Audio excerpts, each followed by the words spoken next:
call that unsportsmanlike or to call that Bush League is putting it mildly.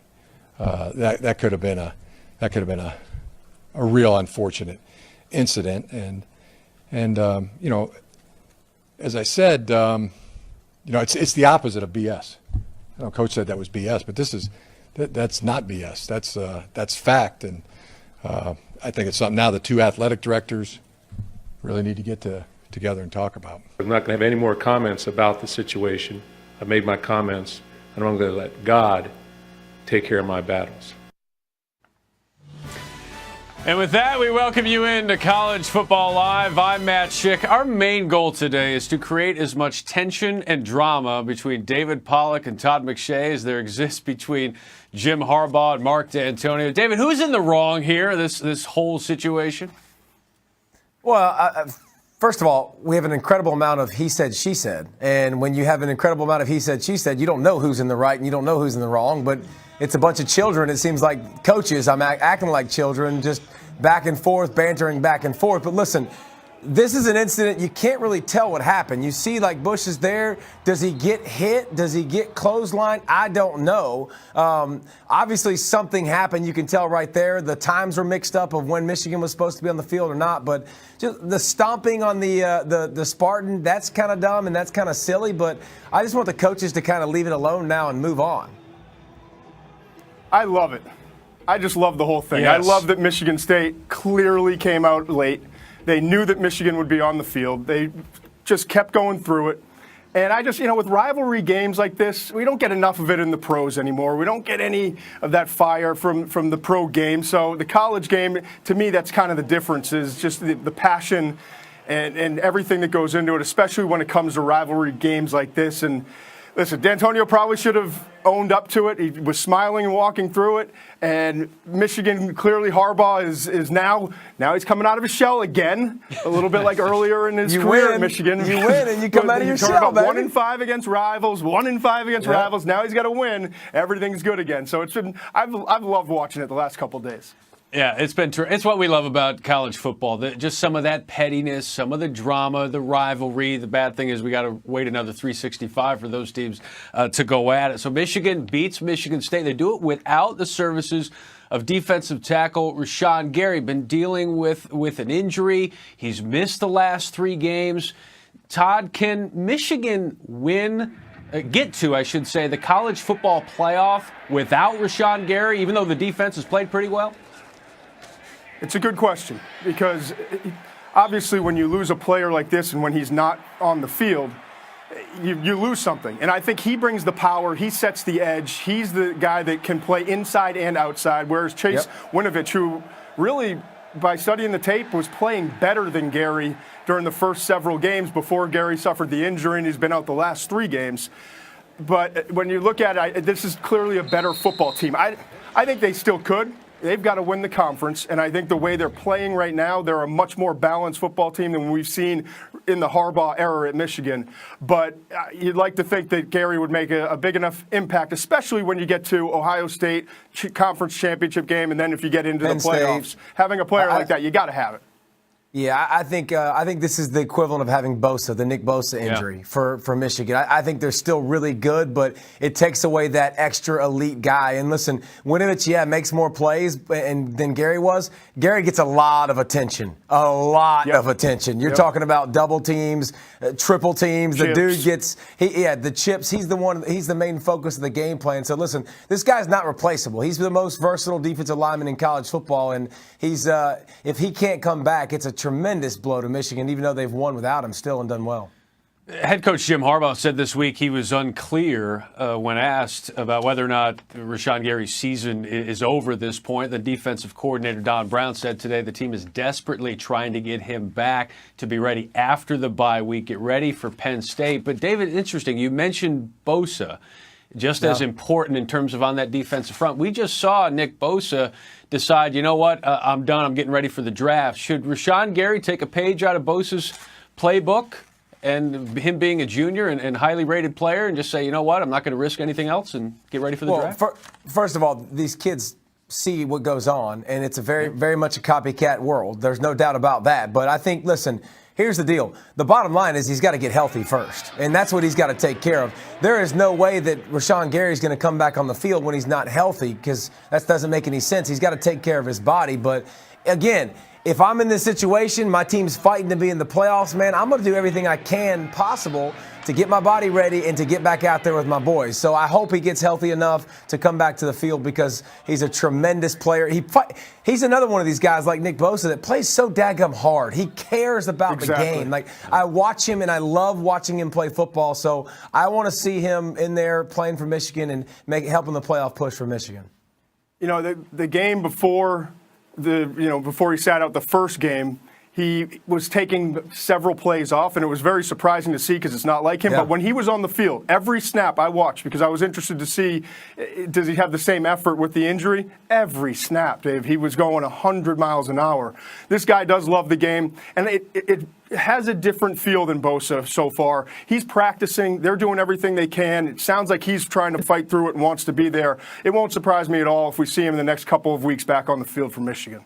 All right, so Michigan's got Penn State again after the bye week, and then, of course, that annual affair against Ohio State at the end of the regular season. And both of those teams, Michigan and Ohio State, will go into that game with at least one loss because of what happened to the Buckeyes in West Lafayette against Purdue late Saturday night, that 49-20 loss. And after that, and after this trend of Buckeye blowouts, Greg McElroy said yesterday that it's time to coin a new phrase. What's going on here? Yeah, dare we go one step further and say that Clemsoning is now Ohio Stating? Are we allowed to say that? I really Buckeying? will. Let's go back to Buckeying. Todd, it is a trend. I don't know if you agree with the new phrase, but what's going on with the Buckeyes here? It's interesting to watch, because I don't think Urban looks the same as he's looked. And I've talked to Urban, and I think he obviously has gone through a lot off the field. There's the medical stuff that he's going through. His team has not been consistent. This was not a huge surprise. The way they lost was a surprise, but not that they lost this football game. They had, you go back the previous few weeks, they've been struggling against teams that they should just have knocked out in the first quarter. And they weren't. We've talked about it feels like every single week leading up to this. And so while watching it, the way it got away from them felt a lot like Iowa last year. And, you can go back and look at Clemson 2 years ago, and then the horrible loss they had to Michigan State in 2015. I mean, each year there has been something. I don't want to call it Clemsoning or Buckeye-ing or whatever they wanted to name it. It's tough to say, yeah. Something has You're felt not inning off. I'm not inning it, exactly. Something's felt off for this team pretty much the entire season. Something's felt off for this team for years. First of all, let's redefine, too. Clemsoning means going to the playoffs every single year and winning a national title. That's what Clemsoning is currently. So everybody knows that. There's a lot of teams that want to be Clemson. But listen, the Buckeyes have had something wrong with them for a while. This isn't new, man. I mean, the 31-point beatdown by Clemson, the Iowa beatdown. I mean, you could just keep going. You got this game. You can keep going down the list of the last several years. Something is missing. I don't know what it is. Defensively, we've talked about it. Too many players to be missing assignments as frequently as they do, to be as bad as they are at the second level with certain things. It's frustrating to watch all that talent of the last several years underperform, because that's what they've done. Yeah, there is something missing there with Ohio State, and today Urban Meyer refuted reports that there is some tension there, friction between he and his athletic director, Gene Smith. One thing that cannot be denied is that Ohio State, they got some work to do here if they want to make the college football playoff. Up next here on College Football Live, is it calm or concern time when it comes to the health of Alabama quarterbacks? We shall see. We'll ask David and Todd that next. Also known as the Salute to Tua segment, his third 4-touchdown, 300-yard performance of the season in the win over Tennessee. Good enough for an SEC Offensive Player of the Week honor and dedicated B-roll on College Football Live. Quarterback issue, though, is a question. Let's take a look at Planning for Success, brought to you by Northwestern Mutual. They did a minor procedure to try to help the healing, and I think he'll be out for 1 week, probably this week, this bye week, and probably be ready to start working again next week. But it'll be a medical decision as to, how fast, he can come back. All right, so Jalen Hurts' status in question there, David, for LSU. I'll let you get your IFB situated there. But when you combine that I lost it, with I lost it again, but hold on. All right, now I'll go to Todd first. I think we'll do this. Todd, Probably a good calm or concerned here with Alabama and their quarterback situation health-wise? I think there's a little bit of concern because obviously when you have a starting quarterback that has a knee injury, and I had the Missouri game a couple weeks ago, and Tua just didn't look like himself the whole game. But he looked a lot better last week. Clearly can throw the football, and everything's fine when he has protection in the pocket, which he gets a lot of. I think the reason you're not overly concerned is I think this is the best group of offensive skill talent in all of college football. It's certainly the best that Nick Saban has ever had. You've got a first-round running back backed up by a couple guys that could start at just about anywhere in the country. You've got a tight end in Irv Smith, who I think is going to be a top 50 pick in the NFL draft. And then you have 4 young receivers, that starting with Jerry Jeudy, obviously, that are averaging between 19 and 25 yards per catch, David, if you can hear me. I mean, this team is absolutely loaded. If Tua's not in there, even if they go to a third stringer, they can still win just about every game except maybe that LSU game. Wow. Okay. No, we don't need anybody else, but we don't even need a quarterback. So you're saying we could put you at quarterback and it's all good, huh? Mac Jones. I'm saying if there's a chance. I'm saying there's a chance. Listen, I think it's a big deal because I think everybody looked at Alabama and said they got one of the best backup quarterbacks in college football when you got a guy like Hurts that's sitting there. Listen, the offense being focused around the RPO game and the quarterback being able to run, it's obviously a big deal and it's worth monitoring. But I'm not worried about Jalen Hurts. I'm worried about Tua. If Tua gets dinged this season's a whole new season. Everybody has a chance again. If he doesn't, bye. They have the chance on the Heisman, too, if anything were to happen there as well. All right, so Hurts' status up in the air for LSU. What we do know is that LSU, in that game against Alabama, going to be without Devin White, linebacker, for the first half of that game because of a targeting call, kind of a 50-50 call. A.D. Joe Oliva tried to appeal it. Bad news, there's no appeal process. A calmer concern, David, with the targeting rule and the way it's being applied. Well, first of all, it was a stupid call. It was a bad call. I don't see – Todd, show me a targeting when you lead with your hands, for God's sakes. I mean, Devin White makes contacts first with literally his hand on the chest. I don't get how that remotely looks like a targeting penalty. And listen, any chance of LSU having a chance to beat Alabama, they might be down 28 now at the half because of that. I mean, you can't take one of the best linebackers in college football off the field. If there isn't an appeals process, obviously we need to start that. There needs to be an appeals process. This thing's already legislated poorly as it is, but man, oh man, I feel bad for LSU. Yeah, I don't want to get into a whole thing right now. It's not worth it. It's a much better topic off season. But I think there's got to be a little bit more spirit of the rule type verbiage or wordage used in this, because right now I think everyone is looking very specifically for what. And I agree with this one didn't even match up with the actual verbiage of the rule. So and it's not good for college football. I feel like every single week we have a game. And every single week when the game's over, we're saying, you know what? There's too many whistles blown, and there was a targeting that was really questionable today. And a guy just lost now a game or a full game or most of a game or half of today's game and half of the next game because of a really a gray area decision.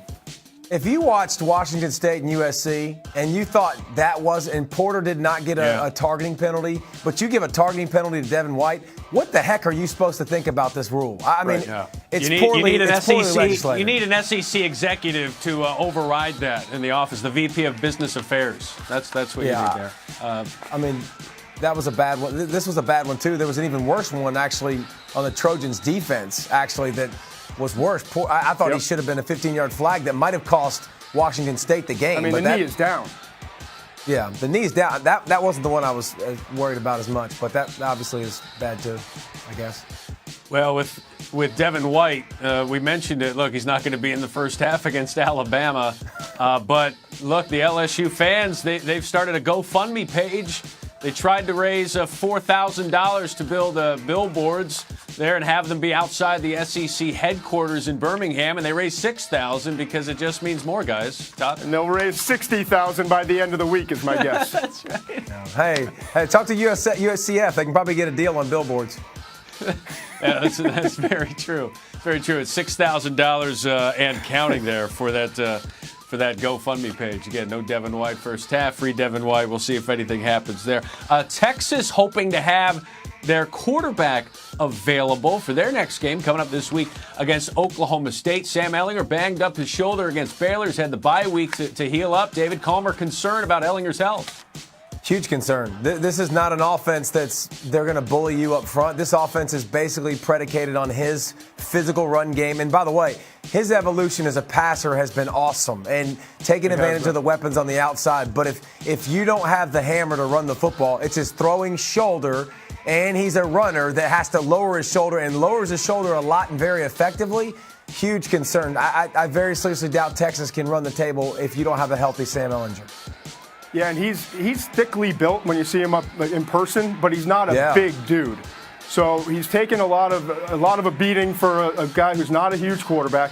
You got a run game that I think is ranked 81st in the FBS. So you take him can't out and it'd rely be like on that, 150. and he's a part of it.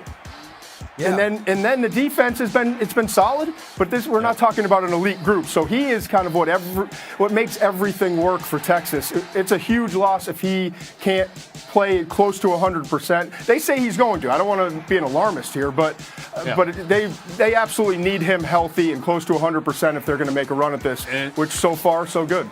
And Tom Herman said it. He thinks it's plug and play. He could put Shane Buechele in there, and it won't impact the play calling and what they do there with Texas. What else is he going to say?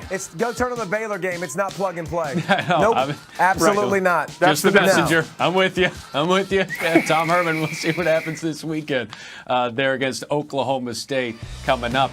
So will Ehlinger go this weekend? How about Justin Herbert? Will he stay or will he go pro? He's got a year left. Eugene native. We'll see, and David will sing us into break here. And coming up this weekend, we're gonna play football. To just be in that crowd coming out the tunnel in front of 90,000 people, that was a dream. Sports have always been tribal, and college football is the most tribal of sports. The colors, the bands, the cheerleaders, this is more than a game. This is a religion. College football is part of our identity, and that culture gets ingrained in you pretty quickly. Integration has probably been the most significant aspect of the growth of college football. Television brought the sights and sounds of college football into your living room. Balls in the air. I wanted Texas to be a part of something special, and for me, it happened to be the Heisman Trophy. I prefer the live mascots. I mean, Ralphie, that's one of the greatest mascots in all of college football. It might be the most uniting collective experience we have in America. Incredible! Now it's time to discuss the Capital One fan vote. Todd McShay, which of these teams is most likely to make the playoff? LSU, Michigan, Texas, or the reigning national champions, UCF Knights? I think Michigan. Michigan it's lined up best for them. But I'll say this, neutral site, I would take LSU, I think, over Michigan head-to-head. Go to twitter.com/SportsCenter to check out this week's Capital One fan vote. Oregon not on that list after suffering their second loss of the season. Will they lose their quarterback after this season? Some rumor and speculation, reports out there that he might stay. Todd, should he stay or go? This is a tough one. I always think quarterbacks should stay. The more reps you get, the more game experience you have. History tells you overall that you have a better chance of getting to that second contract and getting really paid versus, somewhere in the $20 million range, which obviously is really paid. But he's going to have 30 to 31 games on tape after this year. He's having a good season. If he finishes strong, he's most likely going to be the first quarterback taken in this year's class, which is so far off of what we saw last year with 4 quarterbacks in the top 10 and 5 quarterbacks in the first round. That it's been a reminder of how lucky we got last year evaluating quarterbacks, and maybe in 2020 it'll be back to that. Thank you for the soliloquy. Now, when you opened that up there with, I couldn't land that plane, man. No, I think quarterbacks should stay, and then you gave me a ton of reasons why he's the best quarterback in this draft. So Yes. Okay, But you all right. understand. I got You understand the difference. He's Money still gonna versus be, development. Yeah. He's not going to develop. He's not going to develop any more for the pros playing in that offense one more year. That's not going to happen. You'd be surprised. Go back and look. Study the history, Pollock. I'm telling study. you, game Study. experience and maturity leads to almost always to Okay, guys I'm having already success at shaking the my next head. level. No. And look we're at the already- second contracts, we're the all money set. they're making. All right, we have to move off this because we have SMH. Oh, my goodness. Mo Neal. Should it be called for targeting there, guys? Let's see. Crown of the helmet to the. He led with his absolutely. hands, though. Ejected. Led with his hands. Well, Devin White, yep. Yep, official throws the flag on targeting. How about the strength coach, LSU? Crown of the helmet, guys. Crown of the head. I do that with my youth league team every game. Every single That game doesn't I surprise headbutt me them. at all. No, I have it no does problem not. with that whatsoever. I You should like think the about beard, growing too. that beard out. Yeah, you should think about doing that. How about the CFL? Cornerback for the BC Lions. Trash talking There's Todd Edmonton's McShay. wide There's receiver. Todd McShay in red right there. You'll see me in a second. Yeah, here you go. This is awesome. I think he forgot that they Let's get go. a running start. He forgot they get a running start in the CFL. Boom. That's just so bad. You can't do that. You can't do this and be a speed bump. You can't do that. I mean, just cut his legs out. Do something. Yeah. Oh. Come on. Bring it on. Shit, that would 4:30 be you. p.m. Eastern, That's what's happening to you, ESPN2. Shit. Which one?